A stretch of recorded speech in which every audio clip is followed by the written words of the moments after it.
It's Brands Hatch and it's Brands Hatch GP. It's the season finale. It's the main man, Steve Ryder. Steve, it's glamorous, isn't it, this TV work? It sort of underlines the glamour of this. You know, the rain is bucketing down. We're in a bit of an old marquee with all the vans parked out there. And, yeah, I used to work in Formula One, you know, and this is proper. This is a proper motor racing weekend, you know, the climax of the championship at Brands Hatch, and you wouldn't want it any other way. No, you wouldn't, would you? And you would actually, but a bit warmer. You've had a really long association with British touring cars. What made you love the sport?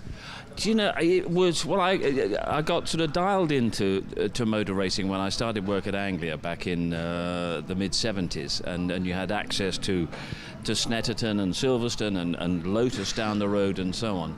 And I think I was at a British Grand Prix in about 1978, and I wasn't aware of the touring car support race until the commentator got really excited, and I thought I'll go and watch some of this, and it was Jeff Allam and it was Wyn Percy and that lot, and I thought this is fantastic.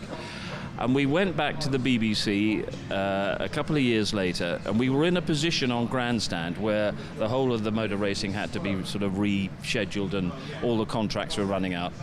And I got together with Murray Walker and with Tiff Niddell, and we went to the editor of Grandstand and said, look, you've got to concentrate on three things. Formula One, obviously, Formula 3, and the British Touring Car Championship. And we put together a kind of deal that was attractive there. And we sort of limped along for a few years, but no, F3 was a struggle, but Touring Car Championship, in terms of the television appetite, that seemed to catch on straight away.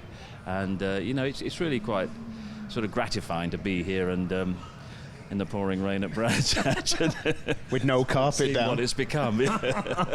Moving on a million years, we've got a great title fight at the end of this year here at Brands, but I mean, what's your highlights been so far this year? Well, in general, it has just been the consistency of the racing, and the fact that you've got this fantastic combination of young talent coming through and young talent winning, and that's been you know, a very pleasing aspect of the championship, to see people like obviously Dan Camish delivering his potential, but people like Jake Hill winning as well, and so on. And that's all combined with the experience really emphasising what they're all about as well, and it's that fantastic combination that brings us to a championship climax that once again has got Colin Turkington, Andrew Jordan, Dan Camish right in the mix as well, but Turkington more than any other, I think, just underlining what he was all about last year in terms of consistency and so on.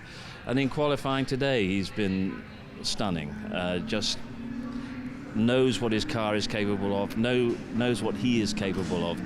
And it's just that consistent mix of experience, the unexpected, and some dopey stuff as well, which is always great. And no, it is a terrific mix, And it seems that it's captured your attention for a long time, but we've just been watching the Clio Cup race that was just on there. You love watching an onboard as well, so it looks like you'd love to do it yourself, wouldn't you?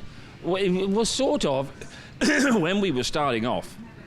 And this, how long you got? When we were starting off, it was the days before onboard cameras. So we had, and even F1 wasn't doing onboard cameras, and we linked together with a company who was sort of experimenting in that area. And we put onboard cameras in as many cars as we could, but the drivers had to pay for them. I mean, that's how we were paying for the coverage. You buy an onboard camera, that will guarantee that but it wasn't microwave linked or anything like that. And you had a huge VHS tape recorder bolted onto the bottom of the car, which in the Touring Car Championship wasn't too bad. But we were doing it in F3 as well. And between the driver's feet and an F3 car, we had a VHS recorder. And of course the tape was tearing off the head every time it went round a corner. It was awful, but it was, you know, that's one of the great steps forward, the technology that delivers us the onboard pictures these days. And but back in 1988, when we started doing it, the onboard pictures that made it into the edit were the only ones that worked. All the rest was unusable. It was primitive technology, but yeah, I do love an onboard camera. Well, there's the technology. Anyway, there's Twitter and all sorts now, Steve, and I'm on Twitter, mate. That'll never catch on. No, I've seen what you do on it, and it's got no future at all. Definitely with me involved.